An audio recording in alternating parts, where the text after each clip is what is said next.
Alhamdulillah, Alhamdulillah, Alhamdulillahil qail, innani ana Allah, la ilaha illa ana fa'budni wa aqimis salata li dhikri. Ashhadu an la ilaha illa Allah wahdahu la sharika lah, wa ashhadu anna sayyidana Muhammadan abduhu wa rasuluh. Allahumma salli ala sayyidina Muhammadin wa ala ali sayyidina Muhammad. Amma ba'd. Hayya ibadallah, ittaqullah, ittaqullah, ittaqullah. Usikum wa iyaya bitaqwallah. Faqad faza al-muttaqun. Kama qala Allah subhanahu wa ta'ala fi kitabih al-aziz al-karim. بعد أعوذ بالله من الشيطان الرجيم. بسم الله الرحمن الرحيم. يا أيها الذين آمنوا اتقوا الله حق تقاته ولا تموتن إلا وأنتم مسلمون. أما بعد. Muslimin sidang hadirin yang dirahmati Allah sekalian di Masjid atau Surau Jumaat KB Shah Alam ini. Saya berpesan kepada diri saya sendiri, seterusnya kepada tuan-tuan yang hadir. Marilah kita meningkatkan darjat ketakwaan kita kepada Allah. Bukan sekadar hanya biasa-biasa sahaja, tapi biasa itu ialah membenarkan yang benar dan menyatakan batil pada perkara yang batil. Artinya, takwa itu melaksanakan segala titah perintah Allah, dan dalam masa yang sama juga takwa itu ialah meninggalkan segala larangannya. Tidaklah dikira takwa orang yang dalam masa yang sama melakukan ibadah pada Allah, tapi masa yang sama juga melakukan maksiat kepada Allah Subhanahu wa taala. Hadirin rahimakumullah, marilah kita beri sepenuh perhatian pada hari ini. Berilah sepenuh perhatian pada hari ini. Tinggallah handphone itu, tab dan sebagainya. Jangan dipegang-pegang, di belek-belek, di lambung-lambung, ditilik-tilik. Kerana ia amalan yang boleh menyebabkan Jumaat menjadi lawak. Bukan hari ini sahaja, bahkan bila-bila Jumaat pun. Jangan berbual-bual, jangan berleka-leka. Semoga khutbah ini memberi manfaat kepada kita semua.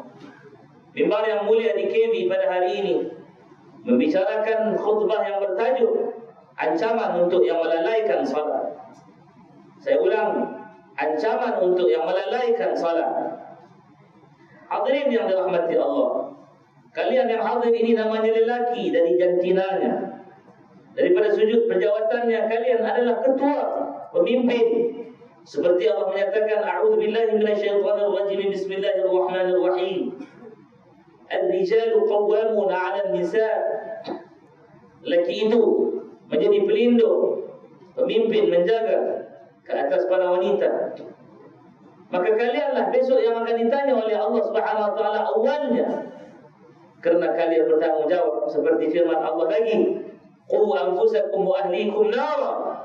Kamu jaga diri kamu dan keluarga kamu daripada ancaman azab api neraka Allah Subhanahu wa taala.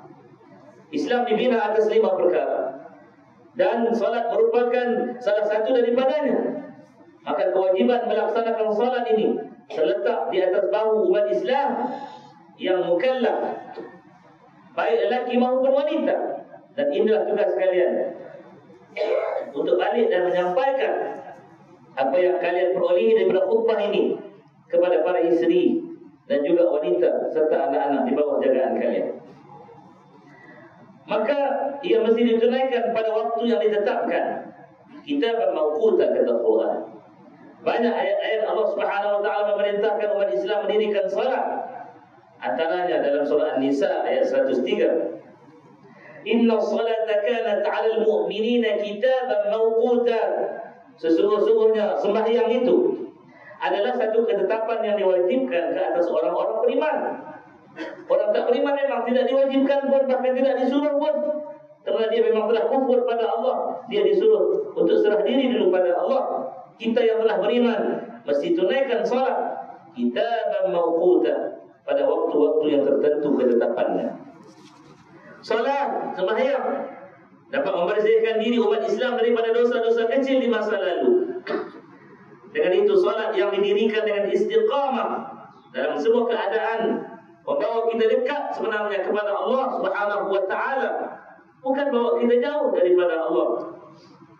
Hadirin rahimakumullah, orang yang salat, orang yang akan sentiasa dilingkari dengan rahmat Allah dan dilindungi dengan inayah Allah. Satu hadis daripada Abu Hurairah radhiyallahu taala anhu, kata Nabi, as-salatul khamsu wal jumu'atu ila al-jumu'ati kafaratun lima bainahuma kafaratun bainahunna ma lam tughshal kaba'ir, atau kama qala sallallahu alaihi wasallam. Hadis sahih diriwayatkan oleh Imam Muslim. Apa artinya?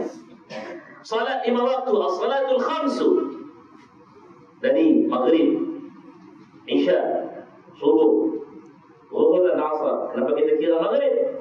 Karena di situ dah perselisihan ataupun pertukaran waktu. Hari dikira bertukar bila terbenam mentari. Hadirin rahimakumullah. Artinya solat 5 waktu dan solat Jumaat ke solat Jumaat berikutnya menjadi penghapus dosa yang berlaku di antara selama mana dia tidak melakukan dosa-dosa besar. Ini dah mukadimah di awal khutbah tadi. Artinya kita solat, Allah beri kepada kita bonus pengampunan daripada dosa-dosa kecil. Menjaga solat dan mendirikannya menjadikan hati kita suci dan bersih daripada sifat-sifat tercela, iaitu sifat-sifat mazmumah. Dan solat yang dibuat bukan sekadar melepaskan kewajipan, bukan sekadar melepaskan batuk di tangga. Batuk ni bukan batuk macam saya dengan batuk ni, bukan. Batuk ni sejenis gayung yang digunakan untuk membasuh, bersih, cuci kaki sebelum naik ke rumah. Sekarang tak ada tradisi tu, ya. Lalu selepas dibasuh kaki, dilepaskan batuk, cuma dibaling aja batuk. Ni bahasa Jawa batuk, dibaling begitu aja. Bukan begitu. Setengah ada orang solat, tapi solatnya akan dikembalikan seperti kain buruk yang dibaling ke muka. Astaghfirullahaladzim. Hadirin rahimakumullah, dengan melakukan ibadah salat mencegah kita daripada buat pekerjaan keji dan mungkar. Hati jadi tenang, hidup jadi gembira, setiap hari ceria apabila kita jaga dan diri salat dengan sempurna. Allah menyatakan dalam suratul Ma'arij ayat yang ke-19 hingga ayat yang ke-23, innal insana khuliqa halu'a idza massahu asy-syarru jazu'a wa idza massahu al-khairu manu'a illa al-musallin alladhina hum 'ala salatihim da'imun. Kata Allah, sesungguhnya manusia itu dijadikan bertabiat resah gelisah, lagi bakhil dan kedekut, halu'a. Apabila dia ditimpa kesusahan, jazu'a, dia sangat menjadi cukup berserabut, ketak dadanya, iaitu jazu'a.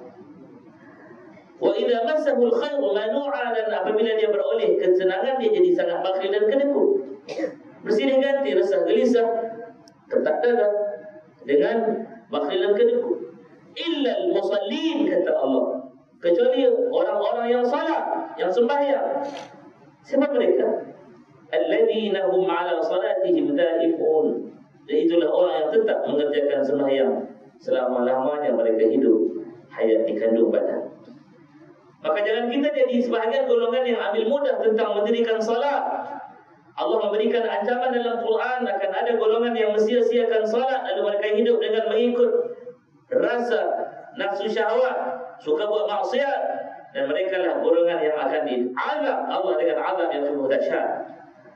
Allah menyatakannya dalam surah Maryam ayat 59, فَخَلَفَ مِنْ بَعْدِهِمْ خَلْفٌ أَضَاعُوا الصَّلَاةَ وَاتَّبَعُوا الشَّهَوَاتِ فَسَوْفَ يَلْقَوْنَ غَيًّا.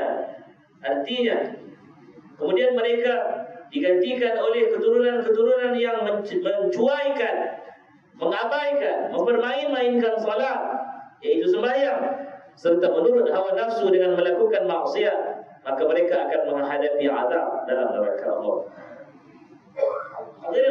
rahimakumullah, mutakhir ini ada ajaran-ajaran yang sesat, yang pelik-pelik. Bahkan senang-senang saja apabila jais ingin mengambil tindakan, mereka mengaku mereka bukan Islam. Seperti ajaran yang namanya millah Abraham ataupun millat Abraham atau millati Ibrahim, macam-macam nama mereka sebut. Hati-hati. Saya telah bertemu dengan beberapa kenalan yang telah terpengaruh dengan ajaran ini, puas untuk nak bawa balik mereka kepada jalan yang benar, kerana mereka tidak lagi salat. Ini mudah. Dan ada ajaran yang salat guna niat. Ya. Dengan azan terus niat saja aku mengerjakan salat. Kalau begitu makan pun tak payahlah guna tangan dan adanya nasi di depan, hanya guna niat, mudah-mudahan dia kenyang. Fikir-fikirkanlah agar kita jangan tergolong dalam kelompok sesat lagi menyesatkan.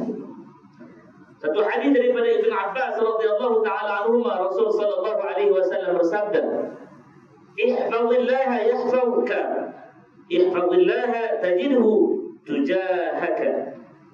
Artinya, kau jagalah Allah, nescaya Dia akan menjagamu. Kau jagalah Allah, nescaya engkau akan mendapatinya di hadapanmu. Hadis diriwayatkan oleh Imam Tirmizi. Menjaga Allah di situ ialah dengan mendirikan salat dan melaksanakan arahan dan meninggalkan larangannya. Jika kita menjaga Allah, Allah menjaga kita dengan memakaikan kemuliaan agamanya dan memelihara kemuliaan kehidupan kita di dunia dan di akhirat. Allah tidak perlu dijaga, Dia yang maha menjaga. Tetapi Allah ingin melihat bagaimana pengorbanan seorang hamba dan penyembahan pengabdiannya, memperakui bahawa aku adalah Tuhanmu. Hadirin yang dirahmati Allah sekalian, masih ramai umat Islam yang meninggalkan salat sedangkan Allah memberi ancaman yang keras kepada hamba-Nya. Melalaikan ibadah salat dengan sengaja, walau apa juga keadaan sekalipun, maka Allah menyatakan dalam suratul Muddathir ayat ke-42 dan ke-43, "Ma salakakum fi saqar? Qalu lam naku minal musallin." Artinya, setelah melihat orang-orang yang bersalah itu, mereka pun berkata, apakah yang menyebabkan kamu masuk ke neraka? Neraka itu nama Saqar. Apa sebab? Maka orang-orang yang bersalah itu menjawab, kami tidak termasuk di dalam kumpulan orang-orang yang mengerjakan sembahyang. Artinya kami tak sayang. Lalu di sinilah tempatnya kami dilemparkan. Hadirin rahimakumullah, Ibnu Abbas radhiyallahu taala anhu berkata bahawa Nabi sallallahu alaihi wasallam menyatakan dengan tegas dalam satu hadis diriwayatkan oleh Imam Al-Bazzar dan juga At-Tabarani, "Man taraka as-salata laqiya Allah wa huwa alaihi ghadban." Sesiapa yang meninggalkan salat, dia akan bertemu dengan Allah dalam keadaan dimurkai oleh Allah. Dinyatakan pula dalam kitab Fiqhul Islam wa Adillatuh, Profesor Dr. Wahbah Az-Zuhaili menyatakan bahawa seseorang yang meninggalkan salat kerana mengingkari kefarduannya adalah murtad. Orang tanya, kenapa tak salat? Dia jawab, bukan wajib pun, murtad. Manakala mereka yang tidak salat kerana malas, takasul, ataupun tak peduli, tahawun, maka hukumnya fasik dan melakukan maksiat. Orang tanya, kenapa tak salat? Aku malas, berdosa, ya, buat benda-benda fasik. Maka dalam kitab As-Salah Ibnu Al-Qayyim Al-Jauziyah menjelaskan bahawa meninggalkan salat 5 waktu dengan sengaja tergolong dalam dosa besar yang lebih besar dosanya daripada membunuh, merampas harta orang lain, berzina, mencuri dan minum minuman keras. Rasul sallallahu alaihi wasallam membuat perbandingan di antara orang yang beriman dengan yang kufur, sebagaimana hadis yang diriwayatkan oleh Jabir bin Abdullah radhiyallahu taala anhuma. Hadis itu berbunyi, "Baina ar-rajuli wa baina asy-syirki wal kufri tarku as-salat." Rawahu Muslim. Hadis sahih. Beza di antara seseorang yang beriman, kata Nabi, dengan orang yang syirik dan kufur adalah mendirikan salat. Seseorang boleh dihukumkan kafir sekiranya dia menafikan kewajiban salat. Manakala mereka yang terlupa atau sengaja melalaikan ibadah salat dalam waktunya, wajiblah ia menggantikannya dengan segera dalam waktu yang lain. Hukumnya tetap berdosa dan wajib segera bertaubat bagi mereka yang sengaja melalaikannya. Oleh itu, hadirin rahimakumullah, marilah kita tanamkan tekad dalam diri dan menyeru ahli keluarga kita untuk terus bersama-sama istiqamah mendirikan salat fardu 5 waktu, berusaha untuk melakukan salat secara berjamaah di masjid ataupun surau. Sempurnakanlah salat kita dengan melakukan salat-salat sunat seperti salat qabliyah dan ba'diyah yang boleh menampung apa-apa yang kurang dengan izin Allah dan perkenannya. Muslimin yang dirahmati Allah sekalian, bagi mengakhiri khutbah pada hari Jumaat ini, mari kita ambil cakna pengajaran terhadap perkara-perkara yang dinyatakan seperti berikut. Dan jangan kita main-main. Khutbah hari ini khutbah yang sangat penting. Tak guna ekonomi yang hebat jika ada kalau rakyatnya tinggalkan salat. Tak guna kalau hidup penuh dengan keceriaan tapi rakyatnya tinggalkan salat. Sebenarnya ceria itu adalah ceria yang menipu. Orang yang salat sahaja beroleh bahagia yang hakiki. Pertamanya, umat Islam hendaklah meyakini bahawa arahan untuk mendirikan salat fardu datangnya daripada Allah. Dengan kefarduan yang 5 itu bukannya dicipta oleh Nabi kita dalam peristiwa Al-Isra wal Mi'raj, bukan perintah Allah. Kedua, umat Islam hendaklah sedar bahawa azab siksa yang pedih akan ditimpakan ke atas mereka yang melalaikan ibadah salat, iaitulah orang-orang yang Allah murka, yang Allah benci kerana Allah tidak redha. Sanggup mereka derhaka dengan Allah, iaitu meninggalkan ibadah salat. Yang ketiga, umat Islam hendaklah yakin dengan janji dan jaminan rezeki daripada Allah Subhanahu wa taala kepada mereka yang menjaga salat. A'udzu billahi minasyaitonir rajim. Bismillahirrahmanirrahim. Wa'mur ahlaka bis-salati wastabir 'alaiha. La nas'aluka rizqan, nahnu narzuquka wal 'aqibatu lit-taqwa. Artinya, dan perintahkanlah keluargamu serta umatmu Muhammad sallallahu alaihi wasallam mengerjakan salat, mengerjakan sembahyang, dan hendaklah engkau tekun bersabar menunaikannya. Kami tidak meminta rezeki daripadamu, bahkan kamilah yang memberi rezeki kepadamu. Dan ingatlah, kesudahan yang baik adalah bagi orang-orang yang bertakwa. Barakallahu li wa lakum bil Qur'anil 'azim. ونفعني وإياكم بما فيه من الآيات والذكر الحكيم وتقبل الله مني ومنكم تلاوته إنه هو السميع العليم. أقول قولي هذا وأستغفر الله العظيم لي ولكم ولسائر المؤمنين والمؤمنات والمسلمين والمسلمات فاستغفروه فإنه هو الغفور الرحيم.